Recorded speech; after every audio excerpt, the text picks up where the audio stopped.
Diplomacy, The Cause of War by Patrick Bateman, History 240, World War I. Many believe that the assassination of Austria-Hungary's Archduke in June of 1914 was what ignited World War I. However, research has shown that this one act alone did not cause the war. According to Barbara Tuchman in her book The Guns of August, it precipitated a month-long diplomatic crisis of Byzantine complexity that exposed deeper, long-term sources of conflict. So the assassination was one act that could be pinpointed as an excuse that was what started by the desperately frantic work of the peacemakers who ultimately frustrated the rigid system of alliances and understandings worked out among the great powers to detour war. By the Chauvinism of militarist politicians seeking to exploit the festering crisis to enhance their own nation's strategic position, and by the generals who had been trained to secure military advantages in the times of crisis rather than work with diplomats to defuse the problems at hand. In reality, you can clearly see that the whole continent of Europe was a powder keg of treaties and promises to one another that spanned centuries to bring us to this point. World War I began as a result of these failed diplomatic agreements and relationships between the European nations. Their inability to establish and keep peace not only brought most of Europe into the chaos of war, but also the United States, who was vying to be seen as an international power at this time. For years before the Great War happened, the major players in Europe were involved in systems of entangling alliances, a chess game in which they each strategized to align themselves with who they thought would be the best allies to help achieve what they wanted for each of their countries. So entangled were they that if any of them went to war against another, that they would all essentially become involved. Sometimes these alliances brought countries together that seemed to have similar ideals and customs, so an alliance made sense. But other times it brought mortal enemies together who felt forced to align out of fear of them being alone in an upcoming fight. Regardless of what brought these countries together, these alliances were made and broken over and over to the point where no one really trusted anyone else.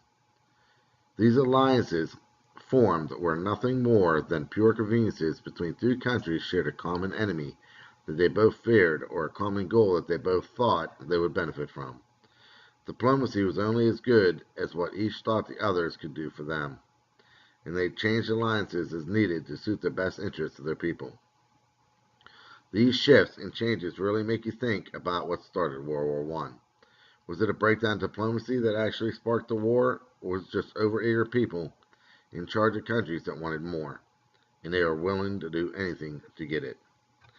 And looking more closely at the fear of diplomacy that swept Europe for decades, it is clear that tensions always existed between the nations as they continued to rise between all of Europe until war was declared. The great powers of Europe, Russia, France, Germany, Britain, and Austria-Hungary, were all trying to get the upper hand / control of the Europe by making alliances with one another. Alliances were seen as agreements that could tip the balance of power in their direction. What these alliances actually achieved was a very tense balance of power in their direction.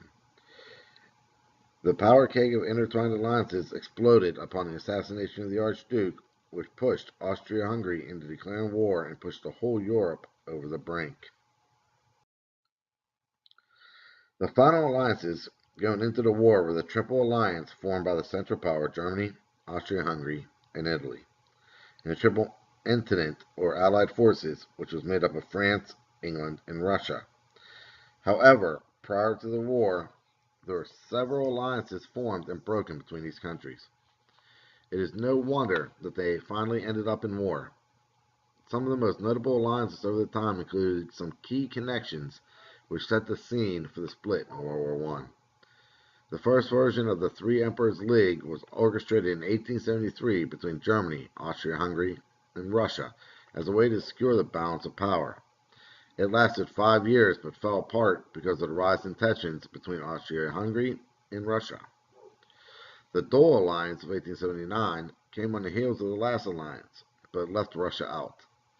This alliance was between only Germany and Austria-Hungary, and this treaty promised aid to one another in the event of attack by Russia, or if Russia aided another power at war with Germany or Austria-Hungary.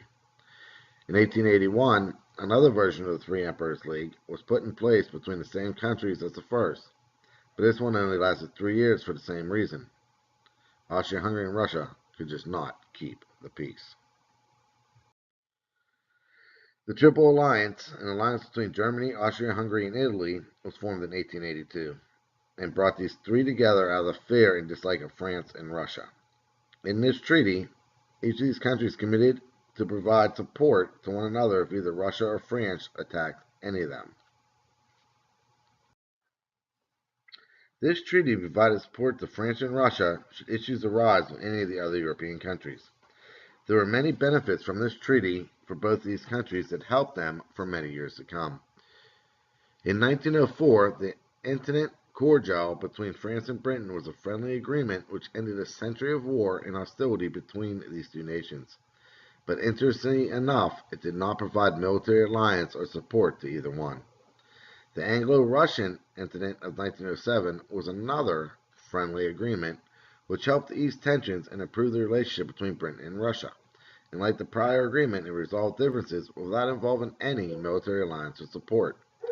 These agreements led all three countries to sign the Triple Entente of 1907, which brought France, Britain, and Russia under one agreement. This agreement, like the others, did not include military alliance and support, but went a long way to drawing these three nations more closely together. The treaties and alliances shared show how quickly a country can change its alliances with others, which is partly what fueled tensions. However, it was not just a matter of alliances being formed or broken that created tension, but also how they were formed. For instance, in 1887, Germany initiated alliance negotiations with Russia, did not inform their ally Austria-Hungary, with whom they already had an alliance with. More importantly, Austria-Hungary was not a fan of Russia and had taken steps in their treaty with Germany to protect themselves from the Russians. Negotiations like this were kept secret and were done for the benefit of one country and not necessarily who they were already allied with. In addition, modifications were sometimes made to existing alliances that put some of these secret agreements at risk. For example, the clause in the Dole Alliance that stated Germany would support Austria-Hungary should the Russians attack them. Well, this was in direct conflict with the secret negotiations that Germany was having with Russia. At the end of the day, these changing alliances, modifications to agreements, secret negotiations, and all other alliances all increased the likelihood of a world war breaking out in Europe. When war did break out, the world saw the Triple Alliance of the Central Powers of Germany, Austria-Hungary, and Italy take up against the Triple Entente, allied forces of France, England, and Russia, in this what would be a long and bloody war. However, there were some behind-the-scenes negotiations that started before the war even broke out. Specifically, the newly reaffirmed alliance between Germany and Russia that was agreed upon that showed how these two countries attempted to curb the war from the start, and when that did not work, then they tried to influence how it ended, which is interesting because they were on opposite sides of the war. Even at the start, when Austria-Hungary declared war and attacked Serbia, Russia was trying to work with Germany to prevent the war from igniting across Europe. The Russian Tsar Nicholas II sent a telegram to his friend, the German Emperor Wilhelm II, on July 29, 1914, appealing to his friend to help him get Germany's allies under control before they took things too far and forced all of Europe into war. The Tsar and the Emperor's friendship and behind-the-scenes negotiations through the alliance eventually helped lead Russia to lead the Triple Entente into war. Holding up against the alliance with Germany, had Russia simply stepped out of the war, that would have been one thing, but they did more than that, as they shifted all manpower and support to Germany.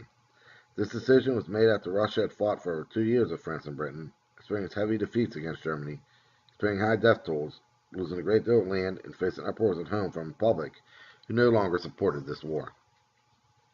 Russia folded and accepted the conditions that Germany provided. This happened about the same time the United States agreed to join the fray as a member of the Triple Entente, so they stepped into Russia's place. So even as war raged, alliances and treaties continued to affect the shifts of power in the outcome of war. Not all countries in Europe became involved.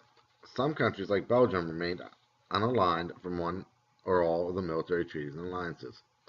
In 1839, Britain convinced the great powers of Europe to agree that Belgium would be forever an independent and neutral state, free of all alliances.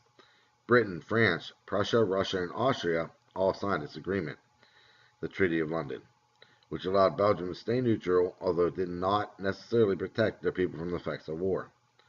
This war covered Europe, and no one was really safe from its reaches, regardless of whether or not they took a side or played an active part in this war. As such, although Great Britain, Austria, France, Prussia, and Russia signed the Treaty of London, Germany did not. And in the opening weeks of the First World War, Germany asked the British government to ignore what they referred to as the scrap of paper protecting Belgium. When Britain refused, Germany invaded Belgium anyway, which fuels Britain's entry into the war. There are many contributors to the start of World War I, but one much acknowledge the impact the entanglement of alliances and broken treaties created between the European nations had on the start of this war. Tensions in Europe were at all-time high.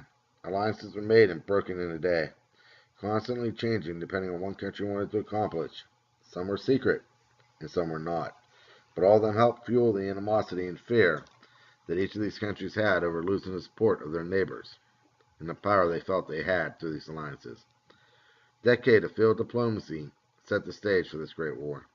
Their inability to establish and keep the peace not only brought most of Europe into the chaos of war, but also drew in the United States, who at this time was vying to be seen as international power.